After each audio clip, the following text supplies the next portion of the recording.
everyone, welcome back. If you're new here, thanks for joining me. My name's Alycia and I'm a pastry chef with a sweet tooth. And I'm here to show you how to make the best keto desserts possible. So if you enjoyed these recipes, please consider hitting the subscribe button, giving the video a thumbs up, leaving me a comment, sharing with all your friends and family. It all helps my channel grow and to bring you new keto desserts almost every Saturday. Today, a little recipe redo, because the video I shot a couple years ago was not my best work, and I was just getting over COVID and I thought I was fine, but then when I went to shoot, my brain was so foggy, and then the video went crazy, and it has thousands of comments, and a lot of them are because I didn't explain myself well, and I also have learned a ton since I put up that video on this bread, because I have opened my own bakery in a completely different location, and I opened up another bakery in my house. So this bread is tricky, but I have learned so much. So today we are explaining how to make the low carb, high protein, yeasted white bread. So let's get started. To start out this recipe, I have my oven already preheating to 325. I'll explain why in a little bit. But first, we're going to use it to activate our yeast because our stuff needs a little bit of extra help to get moving and blooming. So I'm using a scale here. I am going to measure on the measuring cup for you too. I have a fluid ounces setting on my scale. The scale's linked below. I got it on Amazon. It's my favorite. Now, I usually go by grams in all my recipes, so do 292 grams or 10.3 ounces. I got this ratio from when I was doing testing back in the day, so I haven't changed that at all. So we're going to get water that is between 100 and 110 degrees Fahrenheit. With baking in particular, it is always really important to be accurate on your measurements. That's why I always suggest using a scale. This cost me like $15, and if that saves you how many recipes in the future of messing up, I think it's way worth it. This water's not even hot enough because it's like 10 degrees here. Hey, let's try that again. See what we're at now. And now we're too hot. That's how it always works. Well, that's hopefully cooling down a little bit. I'll talk about the other two ingredients that have to go into here. I have Inulin here. It is the only keto sweetener or sugar that I have found to work to activate yeast. I've been told by people that monk fruit, erythritol works, and allulose works. I've never been able to get it to bloom my yeast. You can always try it, but I always try and bloom my yeast. It's not like the instant stuff that we just put into the dry ingredients and it magically works, because I don't trust that. So I want to see my yeast being activated in my water. So I use Inulin to bloom my yeast. You can also use honey, maple syrup, anything that you prefer. Again, some people say that the honey gets all eaten up by the yeast, so there's no carbs. I don't have a way of testing that theory, so I'm just sticking with the Inulin. And Inulin is a fiber that is derived usually from artichokes. We need 2 teaspoons, which usually a teaspoon is 4 grams. But that's, again, why I weigh everything, because even though most things, a teaspoon is 4 grams, like if you measure sugar, it is usually 4 grams, 12 grams for a tablespoon. But things that are a little bit lighter and airier, they're different measurements. That's, again, why I weigh everything. See, that was 2 teaspoons, it's only 5, so I'm going to add a tiny bit more until we get to 6. Especially if things are clumpy, too. It's going to be really hard to measure with an actual like spoon measure or a cup measure. So I let that dissolve in there. All my ingredients up here are pretty old, so this is also going to be a test on if ingredients may go bad on you, which I have a feeling they might. Yeast definitely has a shelf life. I found that out when I opened up a new bag and it bloomed crazy fast as opposed to the yeast I had before that. Down to 105, so now we can add our yeast. You don't want to add it when it's too hot, otherwise it may die. So 2 1/4 teaspoons should be 9 grams. There you go. Give that a stir. If you haven't seen it, I'll link up there for you the cinnamon roll recipe that I did. I tried out the instant rise yeast and I didn't find too much of a difference. I used the same amount and everything and it came out the same. I haven't tried it with this particular recipe, but I think it'll be fine if you use instant rise, but I would still do this part. I wouldn't put it just into the dry ingredients and hope that it worked. So since I said we need a little bit extra here, I'm going to put this in front of the hot air that's coming out of the back of my oven right here to bloom. I'm actually going to put it in my bowl that's nice and clean, because then we're just going to add all the rest of our ingredients to that. So you technically can do it right in your bowl. So let that rise over there while we get the rest of our ingredients ready. The next ingredients are all our dry ingredients. In the original video, I said you had to put psyllium husk in separately.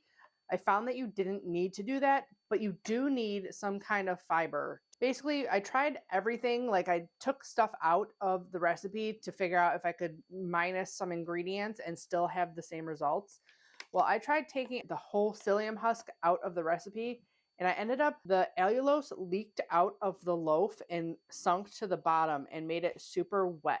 And it is edible still, and it turns out pretty much the same. The problem is that bottom gets super rubbery once it's baked. So I did that. I actually forgot in a 6 times batch once. Didn't want to throw out all the loaves, so I used it for like sample bread, and I cut off the bottom of the loaf because that was just what was really hard, and the rest of the loaf was fine. I had people mention that they've used different fibers in their bread and it has worked. I haven't experimented a ton because I literally have had to experiment on just the original recipe multiple times because of different ingredients not acting the same and different mixers acting differently. I've literally thrown out dozens of loaves because of just differences in the same ingredients that we use. I will eventually be messing with like the fibers and stuff. I've heard people use the glucomannan, which is basically konjac fiber, and the acacia fiber. Definitely check out Indigo Nili's station. She's done a lot of experimenting with this bread. You can use psyllium husk powder, but you have to use half the amount as the whole psyllium husk. So I'm just going to mix all my ingredients together in this bowl. 10 grams or 2 tablespoons, which is not always the case, so always weigh. You got 12 that time. In the back of the package, it says 2 level tablespoons, 10 grams. These 2 ingredients are in every egg white bread loaf in different amounts. I just stuck with the normal amounts. Half teaspoon or 2 grams of salt. I use Himalayan pink sea salt and cream of tartar, which I've heard people use extra of this to get a more sour taste on their bread. I've just been trying to keep it simple because, like I said, I sell this bread for a living basically. So I haven't messed with it much because I want to sell the loaves that I make, and my customers expect the same thing every time. So I haven't been like crazy experimenting with a lot of stuff. This is just my basic recipe that I figured out back 2 years ago, but just some tips and tricks that I figured out since then because I figured out a lot. Now, the allulose is essential for getting a brown top on your bread, but it also adds moisture to your bread. So I think the original recipe was only a couple tablespoons. I do 60 grams, but this is one, like, it's supposed to be 12 grams per tablespoon, but I found that it's usually 10 or 11, depending on if you have clumps in it. But you can use as little or as much as you want, as little as 2 tablespoons, as much as like a whole half cup, which would be 80 grams. It's kind of up to you on your sweetness level of bread. A lot of people from like the UK and different countries were surprised when I had sugar in the bread because they don't put sugar in their bread except for to activate the yeast, and we like our stuff a little sweeter over here in the USA. I would just suggest having some in there. If you want to switch out the allulose for another keto sweetener, you can. You're just not going to get that softness and you're not going to get the nice brown loaf. And then the last ingredient is our egg white protein powder. Now, this has been the bane of my existence. There are tons of different brands out there. Some are better than others. Like, some whip up a crazy amount. Like, I love Roseacre Farms because it whips like crazy high. And that's what my customers were used to. A nice high loaf, even higher than the recipe video that I did before. That was with just the Now protein powder, which it turned out great. But when I went to experiment with the Now brand, I'm used to the Roseacres, which it fluffed up a lot more than the Now brand. So I kept trying to get this Now brand to fluff up higher, thinking that the Now brand was just not working because it wasn't getting like super voluminous. But it ended up being just that the Now brand just didn't get as voluminous as the Roseacres brand. I don't know why that is. Like, I don't know if it's just something in the process of them making the egg white protein. I gotta do this before my scale turns off. I have found that different egg white proteins, it's all the same. Protein powder, egg white powder, it's all the same thing as long as the ingredients are just egg whites. But I found that some give you a better rise and a better, like, just more volume in your pan. It all tastes the same. It's just the fact that it's just not as high of a loaf, but it works the same. I tried one that had like sunflower lecithin in it. Didn't whip at all. So don't do that because I wasted my money on that package when I was searching for different egg white proteins, thinking that the Now brand was the one that was messed up for some reason. But then I also have received an egg white protein powder that didn't work at all, and the only ingredient was egg white. It was just like clumpy and had like shards of dried egg white in there, and I don't know what was wrong with it or if I could have fixed it, but I ended up just not using it and losing the money on that. Problem with keto ingredients is they're not even across the board a lot of times. If for some reason your egg white bread isn't working and you've troubleshooted all the different things I say, it may be your egg white. Now, along the same lines of the egg white powder, tons of people, can I use fresh egg whites? I tried using all fresh egg whites. It didn't work at all. It was just a shrunken mass and I had to throw it away. I've tried subsequent breads since then, reducing the amount of fresh egg whites and putting egg white protein powder in still and using my yeast and everything. And I've come close. I still haven't mastered it. The ratio that a lot of people use is 1/3 of a cup of egg white protein powder and a cup of egg whites, I believe was the ratio. And I just tried using like 1/4 cup of water to bloom my yeast and inulin and all that. And it came close, but it still sunk a little bit. So I still have to do more experimenting on that. Like I said, Indigo Nili has a lot of experiments. She did condensed egg whites.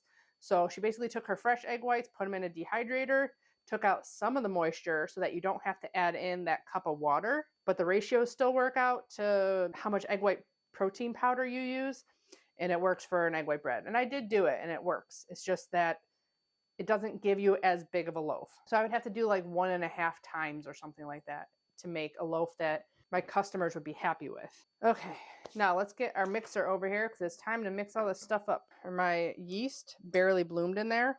I think because my yeast is old because I haven't been cooking or baking up here in a long time. So I got my yeast from downstairs and I'm going to redo it.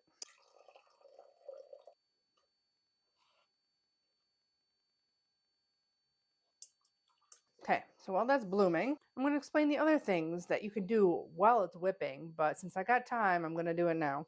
Next, we need some fat. This is going to go in at the very end. A lot of people have posted in the comments on my old video about they'll use a couple of fresh egg yolks for the fat, and it has worked out. This recipe is hard enough as it is.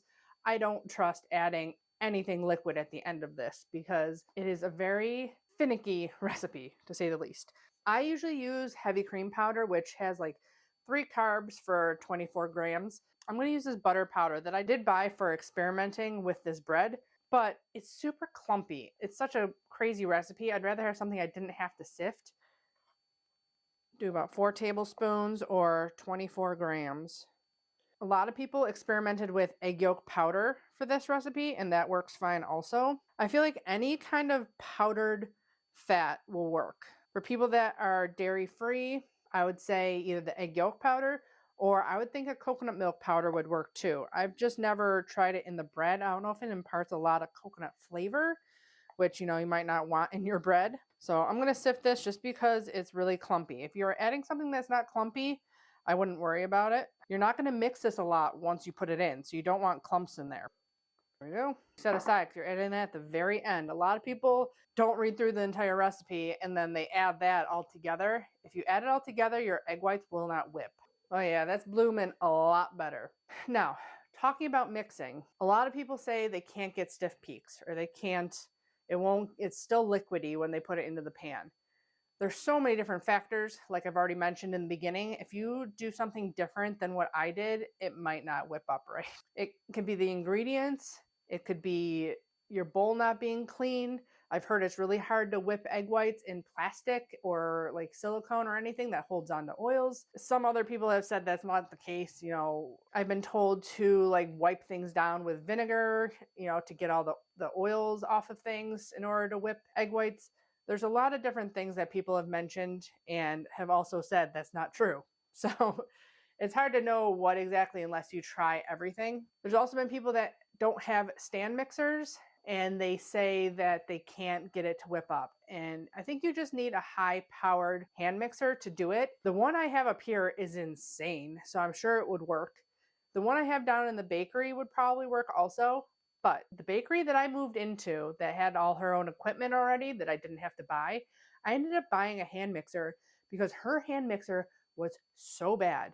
And can you believe it was a KitchenAid hand mixer and it would not whip anything. Like I just tried, I think, whipping like whipped cream and it took like 10 times longer than anything else I've ever used. I'll link both of them down below. I like the one down in the bakery better. The one up here, I literally can't use for anything. Even speed 1 shoots things all over the place. So I don't prefer it, but for something like this recipe, I would give it a stir first and then start whipping. Because once you get everything kind of wet, it doesn't fly everywhere. So I feel like my hand mixer up here would work great for this. So that's another factor, is that it just might take an insane amount of time. In my original video, I said 5 to 10 minutes to whip these egg whites. It all depends on what speeds you do also on your mixer. But KitchenAid definitely is the easiest way to go. But mixers are all different. I can't get a 6 times batch to work in the mixer I bought for $1,000. I don't know if it's just too fast and it beats it too hard and I miss the point where it's beaten to the right point. I don't know. My Hobart 20 quart mixer works great for a 4 times batch of egg white bread. All mixers are different, all ingredients are different. So no matter what, if it's not whipped up after, 30 minutes of whipping it, an ingredient is wrong or some of the procedure was wrong. Okay, now this is what you want to see. You want to see frothy yeast. I kind of give it a mix first to like get some of the edges wet, because if the egg white powder sticks, it's better it's wet than dry. Otherwise it sticks and won't come off. So all at once, give it a mix. Try to scrape down the edges so that your egg whites don't get stuck on there. There you go. All nice and mixed up. I'm going to put it on my mixer and I'm going to let this go. I'm going to mix it. I'm going to try to keep an eye on my time up here for 5 minutes on speed 5, and then I'm going to turn it up and I'll show you what it should look like, or close to. I even have to whip it on a slower speed first because it's shooting water everywhere. So that's another thing. You got to get it kind of thick before you get it up to full speed, and then it should take about 5 minutes.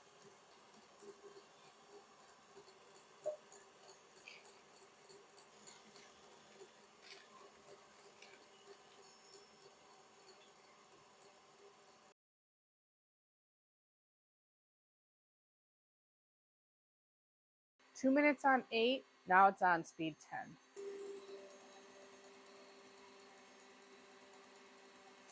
At this point, it's been about 10 minutes on various speeds. I upped it and upped it and upped it until I was at 10, and it's super thick. I keep an eye on one part of my bowl, and as it rises, when I see it stop rising is when I stop whipping it. So you don't want to overwhip and you don't want to underwhip. You'll know if you over or under whipped once you add the heavy cream powder, because if it falls and gets liquidy, that means it was overbeat or underbeat. You can still bake it and use it, but I'll give you some tips and tricks on how to keep it as good as possible. So I'm going to add the heavy cream powder. Well, this is the butter powder. I'm going to start super slow, give it a couple turns, and then go up a couple turns, and then go really high just for a second. Like that. And then I'm going to give it a mix with a spatula before I put it in my pan. See, it's still super thick. That means we did it right. When I first did the video, I didn't know any of this stuff. It only came with experimenting with different egg white proteins and not realizing what the problem was, that I realized what it was. And I just give like a gentle fold. This is what we do when we don't want to deflate egg whites. Cut in, fold around, cut in, fold around, just to make sure you don't have any butter powder pockets anywhere. And then you put it right into your pan, which you saw while I was whipping. I prepared my pan. If you use silicone, I would just spray it. You don't need the parchment. You don't even really need the parchment for a non-stick pan like this, but I do it now just in case. All my pans now are so used that they're starting to stick and they get a little too dark. around the outside of my loaf. So now I just always parchment it like that. But it should come out if you have like a brand new non-stick like this one. This batter is enough for a 9.25 by 5.25 bread loaf pan. If you have smaller loaves than that, I wouldn't overfill it. I would use the leftover batter for something else, like make little buns or something, because it can overflow on you. So when I do this, I get down in the bottom corners because it is so thick and poofy. You can end up getting big holes in the bottom of your loaf. Now I have found that our bread needs a little bit higher of a temp to proof than a normal loaf. A normal loaf usually no higher than 90 degrees. I found the perfect temperature is in a dehydrator at 105. But I just found that out with tons of experimenting in the bakery I rented out, because she didn't have ovens like I have here. She had electric standalone ovens with no like oven top to it. So I had to figure out a way to proof my bread without having that to do so. So I figured out 105 in a dehydrator, which is like the lowest setting mine goes to, which some dehydrators go to 95. I would still do it to 105 for an hour. Proofs this bread perfectly.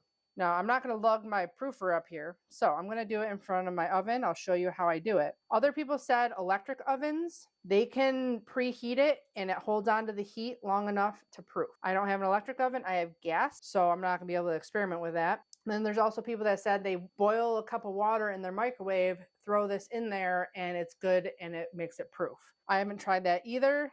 I've tried it with when I did my other bread experiments and I never got it to rise, so I don't know if that would work or not.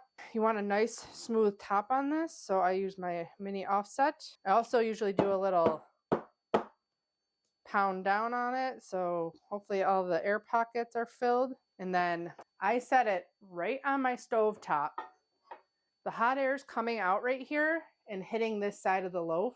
I'm going to set it for 30 minutes and then I'm going to turn it.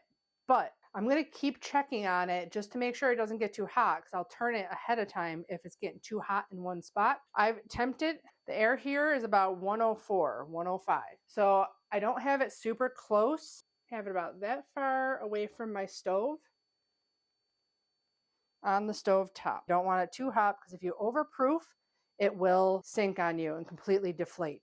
So an hour to an hour and 20 max on this bread is what I found the best. If you overproof it, it will shrink on you. I think that's all the information I have for you. We'll be back when this bread is proofed and we can get it into the oven. This is at 30 minutes. So I'm going to give it a turn. Put it a tiny bit closer this time. And I'm going to set it for another 30. Okay, it has been an hour. It's hard to tell, but I did look at my footage from when I first put it here. It definitely is risen. Probably could go a little bit longer, but I'm not gonna worry about it. If anything, you want it underproofed than overproofed. So it does rise a little bit more in the dehydrator for sure, but it'll work both ways. You don't want all this dry egg white. Goes on your thing there either. Now your top should be pretty much dry. And that's when you score it. The dehydrator, it gets a lot drier. This should still come out beautifully, hopefully. So we're gonna put this in the oven. You can bake anywhere from like 30 to 40 minutes, depending on your oven, depending on a lot of different factors. The inside of the loaf should be at least 180, if not 200 degrees. And if you really want to be careful and make sure it doesn't sink, you turn the oven off and let it cool in the oven for like 20 minutes, and that'll prevent it from sinking if it was underbaked. So we're going to put this in the oven and set it for 17 minutes. I'm going to turn it another 17 minutes. I'll meet you back here when we go to turn this loaf. Set for 17 more minutes. We're going to give it a turn. It looks beautiful. And that's why we turn it. See how it's more dark on that side? Another 17. It's been 34 minutes. I'd say it's done. Pull it out. Put it on a cooling rack. And we're gonna let this cool for a little while in the pan, but as soon as you're able to handle it, I would grab it and take it out so it doesn't get really wet around the loaf. I have done this in several different shapes. The thing is if you don't have something containing the loaf or the batter, it will rise, but it'll spread out instead of spreading up. But you can also do this in hamburger bun molds and hot dog buns. I will link down below the pans that I've used, and I will link here the recipe. It is on my channel for like Italian herb rolls and hamburger buns. So you can do several different shapes. What doesn't work that great is using those pans that have like the mesh holes in them, because it ends up getting like stuck and burnt in those little holes. You do get a little bit of sinkage in the loaf, but it's usually no more than this. You can see it's kind of coming in a little bit on the edge here. Should come right out. And peel away the sides. Whew, it's still pretty warm. See, there's a lot of condensation in there. And you just let it cool until it's at least room temperature, and then we'll slice into this guy. Time to slice into this guy. I haven't had a fresh loaf for myself because I've been eating all the messed up experiments because I got sick of throwing out all my loaves. So even if it was shrunken a little bit, I kept it, froze it, and I've been eating that for the last year pretty much. So it's nice to have an actual real perfect loaf for myself to eat. As you can see, if you don't get all the air pockets out, you do get some in there. This is pretty much cooled. I mean, it's a little bit warm still, but smells like a yeast bread loaf. That's the best part. And I found out the best way to cut a loaf of this bread is with an electric knife. Thank you to my mom for figuring that out. An electric knife goes perfectly down and doesn't squish it at all. So if you don't have a really good, sharp bread knife, an electric knife would work awesome. I'll link below the one I got. I got it for her, I think, for Christmas, and then I bought one for myself for the bakery. I think it's best when it's a thin slice. Good toasted and good as untoasted as like a peanut butter and jelly sandwich and stuff like that. That's why I like this bread, because most gluten-free breads you have to toast no matter what, and they're still kind of just dry. This bread is a little bit more moist than most other breads. We'll link below the original recipe, which was Maria Emmerich.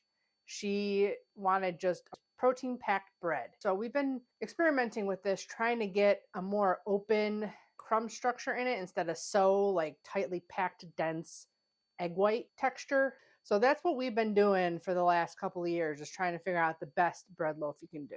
This is one that my customers love, so that's why I haven't really messed with it much yet. Probably should just cut it right down the middle first. It's not the traditional way you do it, but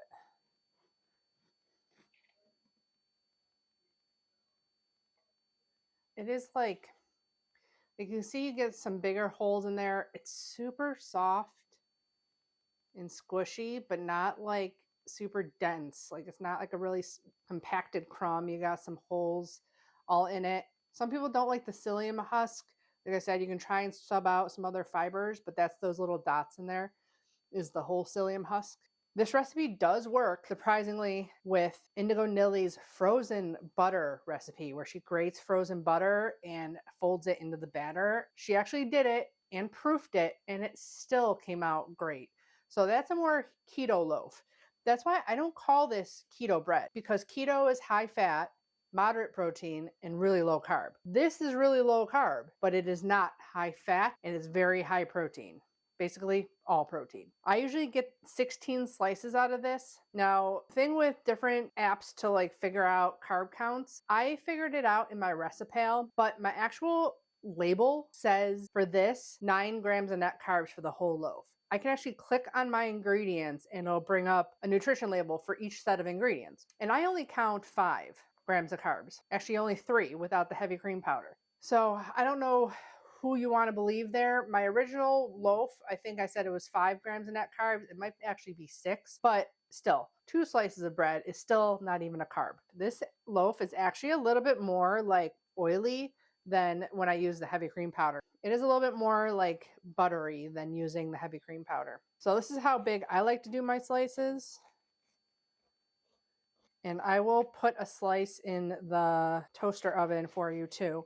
The biggest thing I tell my customers when they buy this, because a lot of them have never had it before, that it toasts way faster than regular bread. And that's because of the allulose. The allulose makes them brown. Even sometimes it looks burnt and it doesn't taste burnt. It just looks burnt. Again, with the holes, sometimes you get, uneven holes in there. This one I sliced a little bit too big. That's why I like starting at the end. I feel like I can get better, like more symmetrical slices. I'm going to toast this guy up while we try this one. This bread stays squished. If you ever see the original recipe, it doesn't stay squished. It pops back up. So that's what gives this a little bit more of a white bread texture, because if you squish a piece of white bread, it stays squished. It doesn't pop back up at you. So that's why this bread is a little bit more like regular bread than the original recipe. It tears really good and it squishes down really good.